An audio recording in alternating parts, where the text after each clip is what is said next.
Siente que la electricidad ha fallado, así que no debe sorprenderse cuando Dios contesta las oraciones. Deberá sorprenderse cuando no las contesta.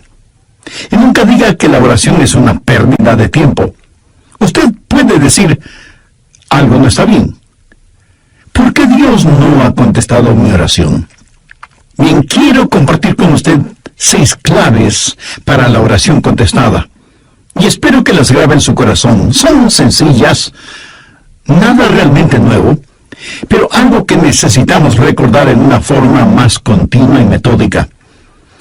Para que sus oraciones sean contestadas, primero debe orar en el nombre de Jesús.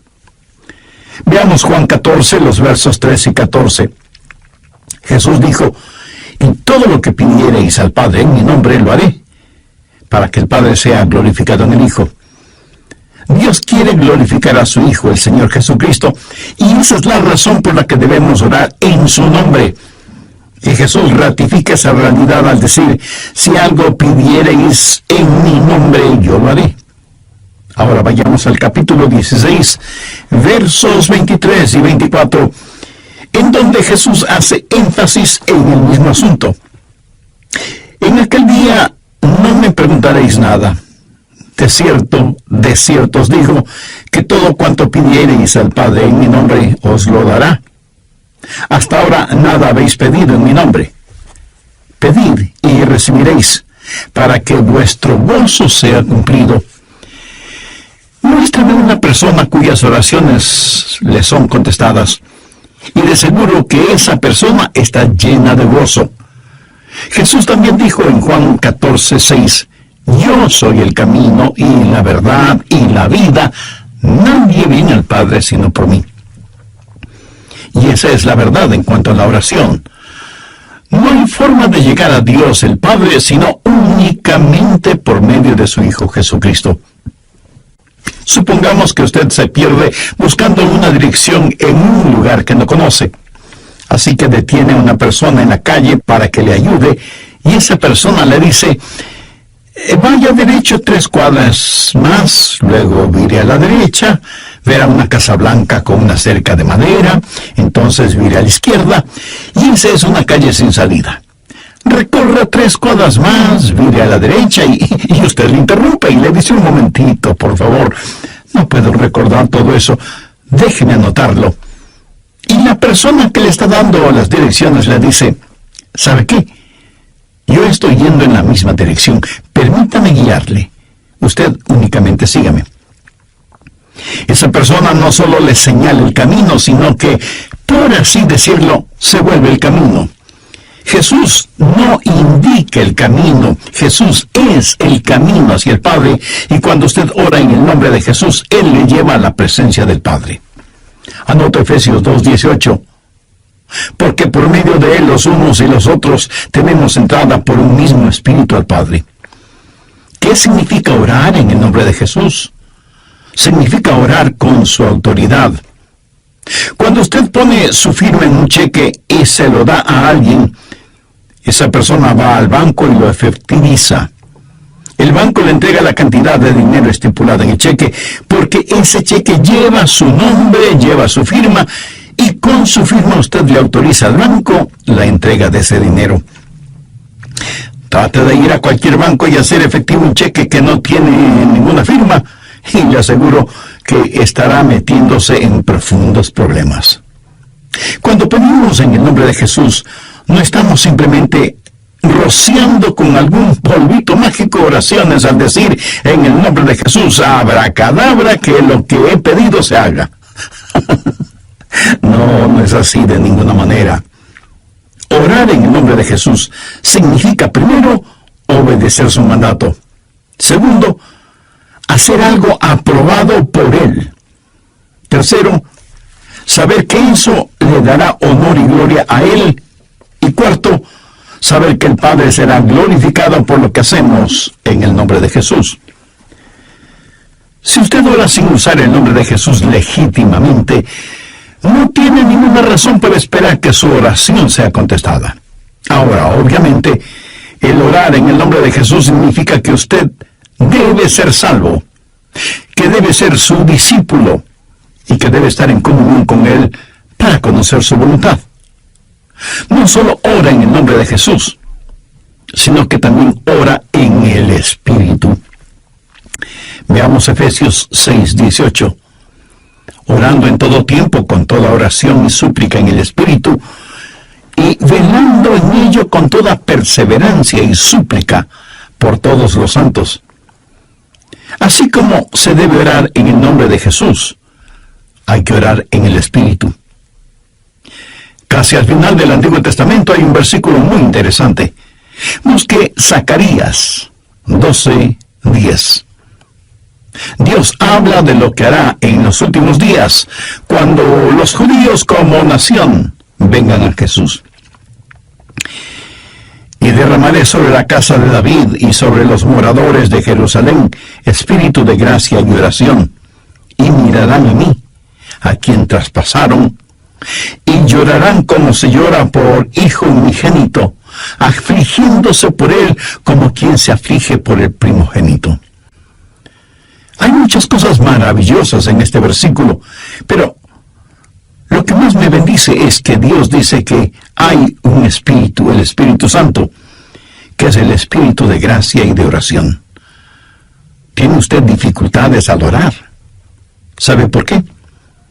Porque no está lleno del Espíritu. Porque cuando lo esté, la alabanza y la oración fluirán de su Espíritu. Usted estará constantemente alabando a Dios y constantemente suplicando en oración. Dios dice que un día Él va a derramar su espíritu de gracia y oración sobre los judíos, pero Él ya ha derramado su espíritu de gracia y oración sobre usted. Por lo tanto, usted debe orar en el Espíritu. En la pequeña epístola de Judas, el verso 20, dice: pero vosotros, amados, edificándoos sobre vuestra santísima fe, orando en el Espíritu Santo. ¿Había notado eso? ¿Cómo se desafía usted mismo? Orando en el Espíritu Santo. ¿Por qué es tan importante orar en el Espíritu? Bien, sabemos que cuando oramos en el nombre de Jesús, oramos con autoridad. Pero cuando oramos en el Espíritu, oramos con fortaleza para que Él nos ayude. Déjeme, le muestro algo en Romanos 8:26. Y de igual manera, el Espíritu nos ayuda en nuestra debilidad, pues que hemos de pedir como conviene, no lo sabemos.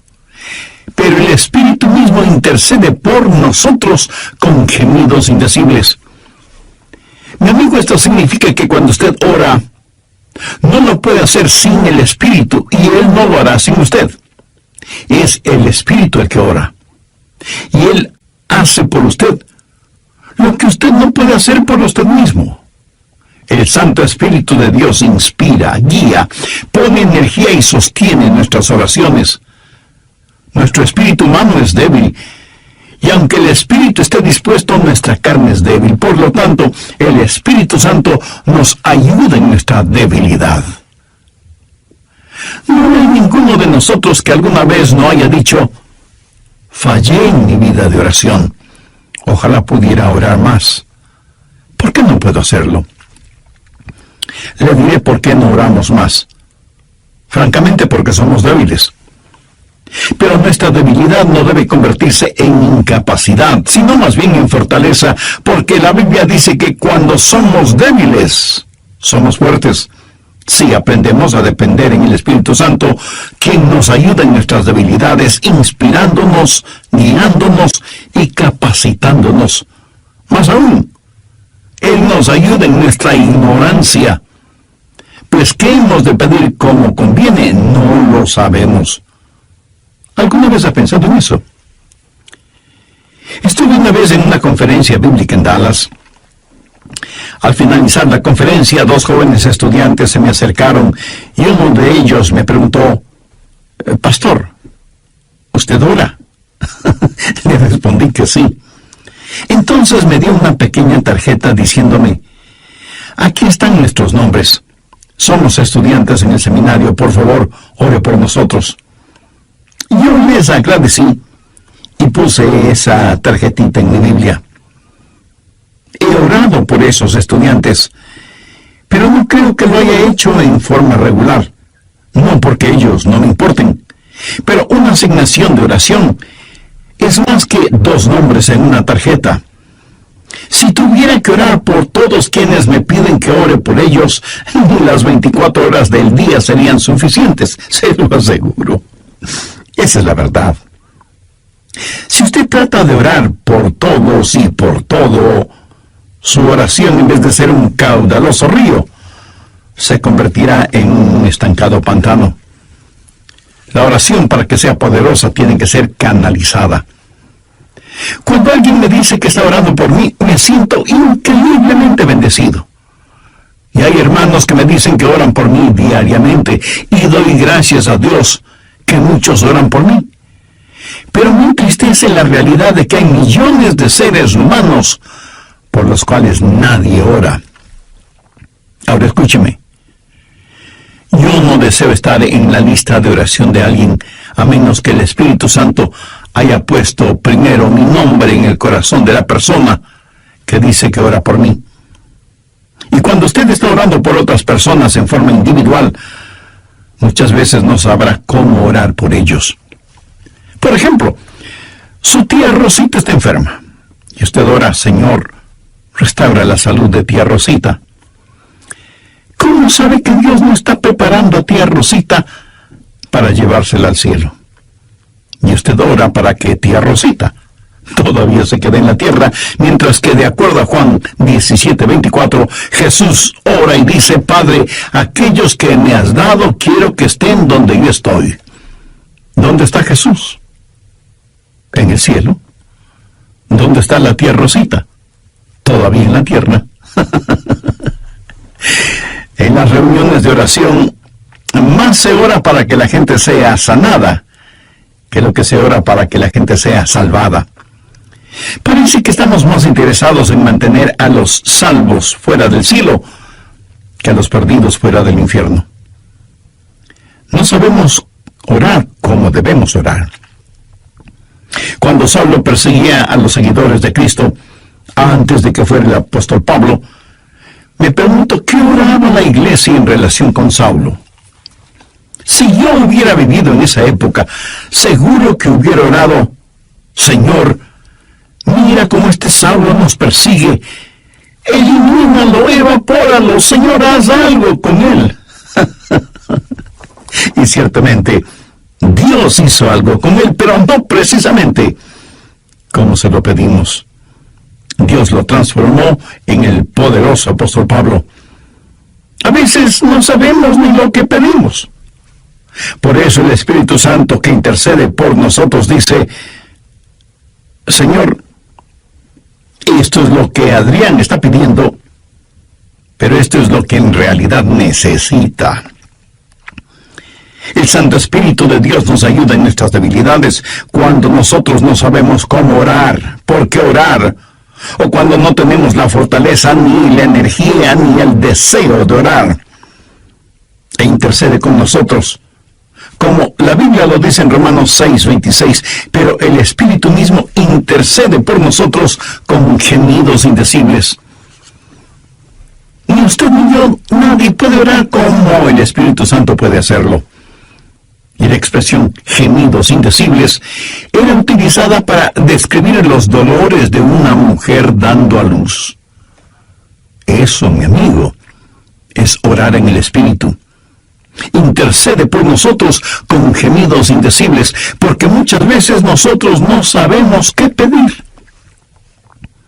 Algunos años atrás, yo viví la experiencia de un profundo dolor emocional y espiritual a tal grado que no podía ni siquiera articular una sencilla oración.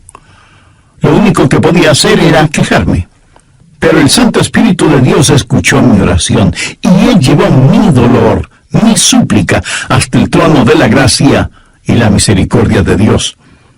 Entonces usted ora primero en el nombre de Jesús, segundo en el Espíritu Santo. Para orar en el nombre de Jesús, usted tiene que ser salvo. Y para orar en el Espíritu, usted tiene que ser lleno del Espíritu Santo de Dios. Tercero, usted debe orar en obediencia a Dios. Es una malvada necedad el esperar que Dios escuche sus oraciones cuando usted no está viviendo en obediencia a Él. Lo triste es que hay personas que tienen la idea de que Dios les bendecirá, aún en su desobediencia. Razone esto un instante.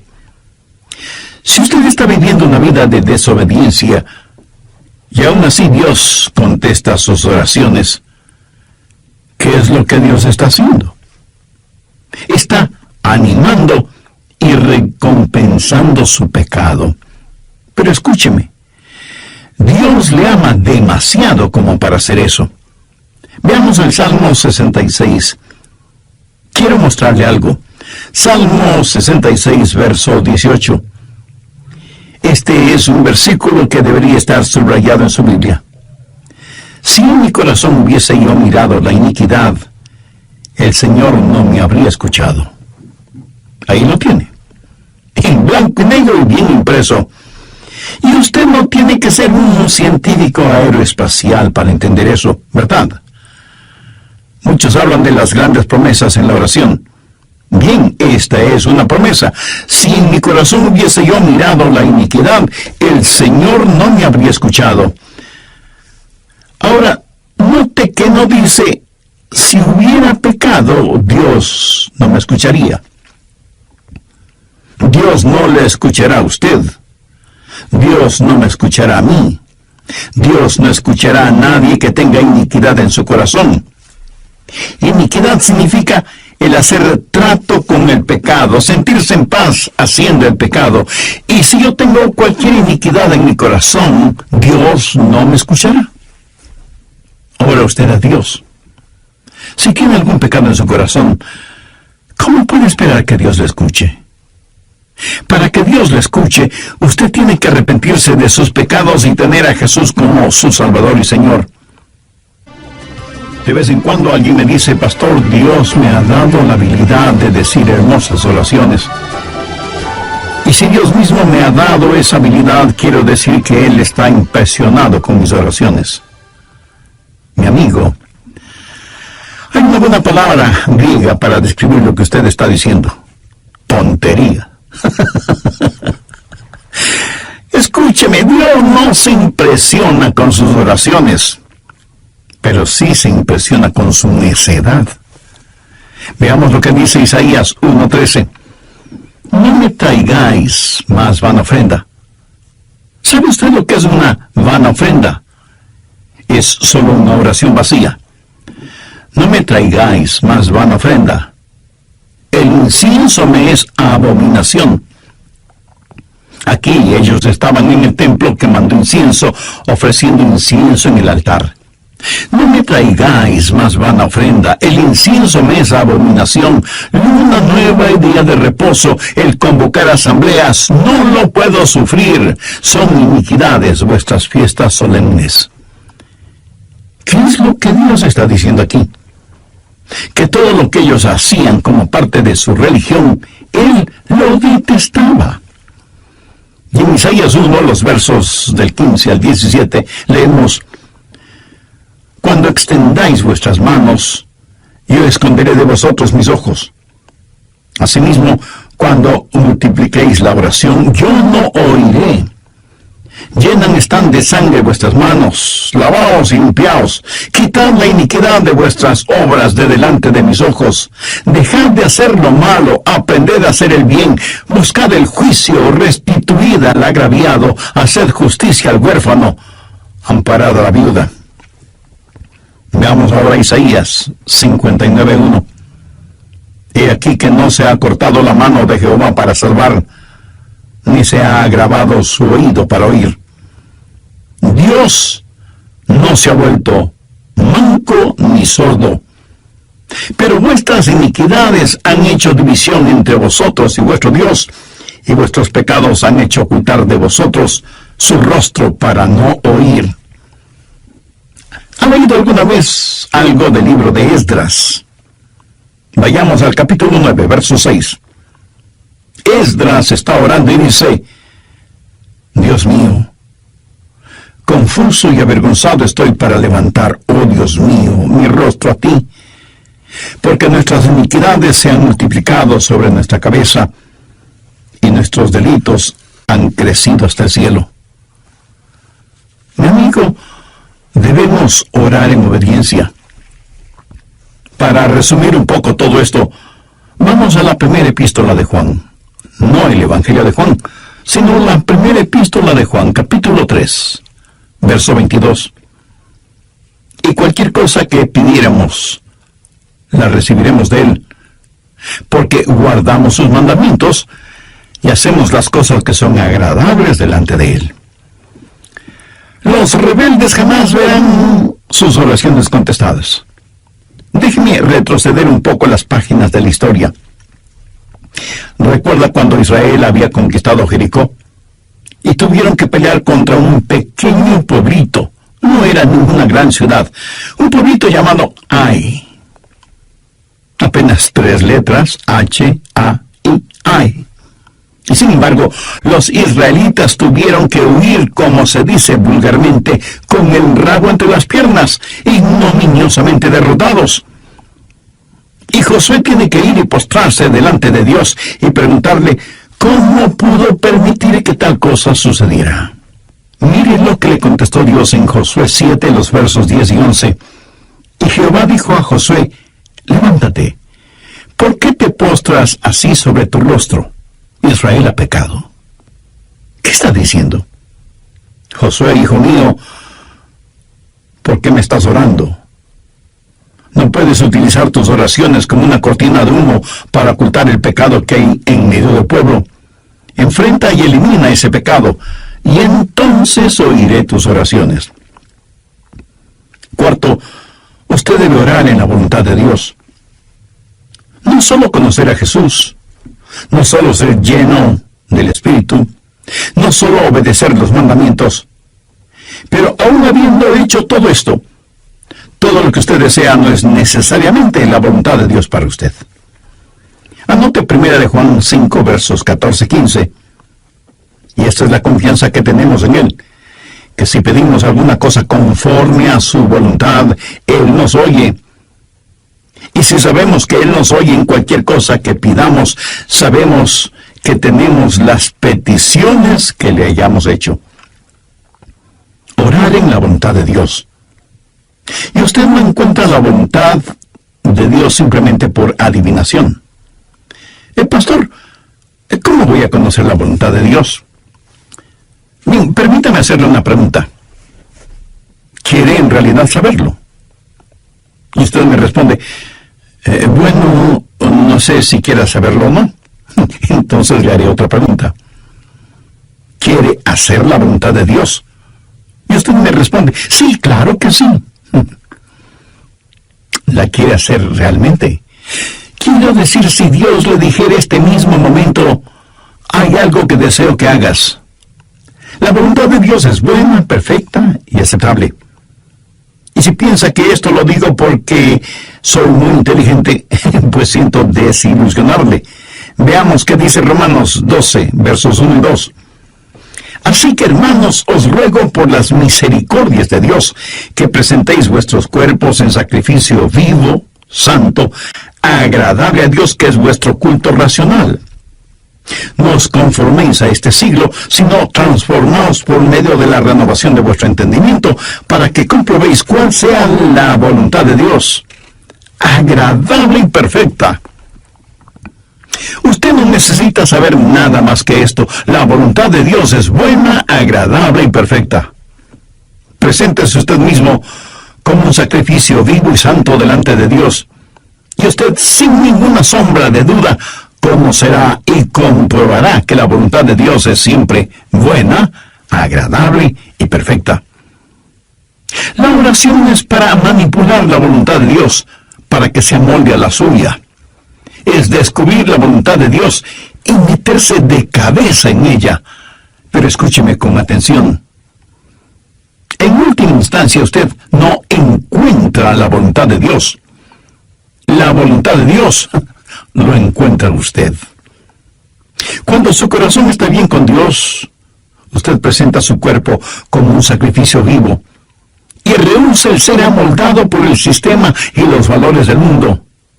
para más bien ser transformado, renovado en su mente y empezar a pensar los pensamientos de Cristo y por lo tanto tener la capacidad de orar en la voluntad de Dios. Quinto, orar en comunión con los creyentes. Por favor, busque el Evangelio de Marcos, capítulo 11, los versos 25 y 26. Y cuando estéis orando, perdonad si tenéis algo contra alguno, para que también vuestro Padre que está en los cielos os perdone a vosotros vuestras ofensas. Porque si vosotros no perdonáis, tampoco vuestro Padre que está en los cielos os perdonará vuestras ofensas. Mi amigo, no se olvide que un pecado no perdonado es la más formidable barrera contra la oración. Tantas personas se preguntan por qué sus oraciones no son contestadas cuando están guardando tremendos resentimientos en su corazón. Le pregunto, ¿ese resentimiento, ese enojo, vale la pena tenerlo? Lo que es peor, ¿vale la pena ir acumulándolo, guardándolo, hasta que por fin estalla, hiriendo no solo a quienes motivaron ese enojo, sino a usted mismo? La satisfacción carnal de guardar un resentimiento contra alguien no vale de ninguna manera la pena porque impide que nuestras oraciones sean contestadas. Escuché de una pequeña niña que una noche, por haberse portado mal, su mamá le mandó temprano a la cama. Pero antes de acostarse, la niña debía orar. Ella así lo hizo. Oró por su hermana y su hermano, oró por su papá y su abuelita, oró por sus amigas en la escuela, oró por su profesora, oró por su perro y por su gato, y finalizó con un alegre amén. Luego, mirando a su madre, le dijo: como habrás notado, mamá, tú no estuviste en mi oración.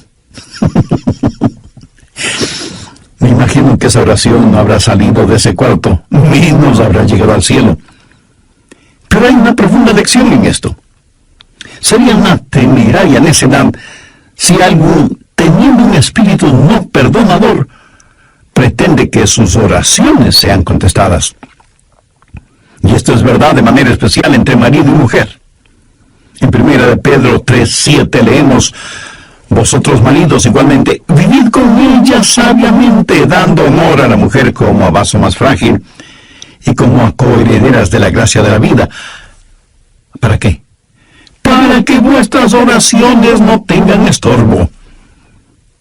Muchos esposos y esposas, aun siendo creyentes, viven como perros y gatos, son como palo y piedra, y aún así se preguntan por qué sus oraciones no son contestadas. Sexto, usted debe orar en fe. En Mateo 21:22 leemos: y todo lo que pidiereis en oración, creyendo, lo recibiréis. Por favor, subraye en su Biblia la palabra creyendo. Ore creyendo, y todo vendrá. Ore dudando, y nada tendrá. ¿Alguna vez has dicho: Dios, yo creo, cuando en realidad no creía? Muchos piensan que el decir que creen les será contado como si en verdad creyeran. Estaban mintiendo, ellos lo sabían, y Dios también lo sabía. ¿Alguna vez ha orado sabiendo que Dios escuchaba sus oraciones y recibe una respuesta de Dios? Verá, la fe es también un regalo de Dios. La fe no es algo que usted guarde en su bolsillo o en su cartera para gastarla en cualquier cosa que se le antoje. Usted no puede tener fe para nada fuera de la voluntad de Dios, porque Dios no da fe para nada que esté fuera de su voluntad. Y usted no puede tener ninguna fe a menos que Dios se la dé. Y no faltará quien pregunte: ¿por qué no tengo más fe? Si usted pone en práctica lo que he compartido en este estudio bíblico, le puedo asegurar que descubrirá que la fe está ahí. Cuando usted ora en el nombre de Jesús, cuando usted ora en el Espíritu Santo, Cuando usted ora en obediencia y en comunión, cuando ora en la voluntad de Dios, la fe está ahí. Pero si estos elementos espirituales no están ahí, tampoco estará la fe. Ustedes, esposos, ¿han tenido alguna vez un argumento? Y si me dice que no, con toda mi cariñosa cortesía le diré que son mentirosos. Cuando marido y mujer tienen un argumento y no lo solucionan, y luego se arrodillan para orar por su hijito enfermo, no se sienten espiritualmente enfermos. No sienten que están actuando hipócritamente. Saben que sus oraciones no se elevarán ni un centímetro del piso y por lo tanto jamás llegarán al cielo. No tienen ninguna fe como para que sus oraciones sean contestadas. Cuando sus corazones sean justos, puros y limpios, y palpiten al mismo compás espiritual, entonces tendrán fe.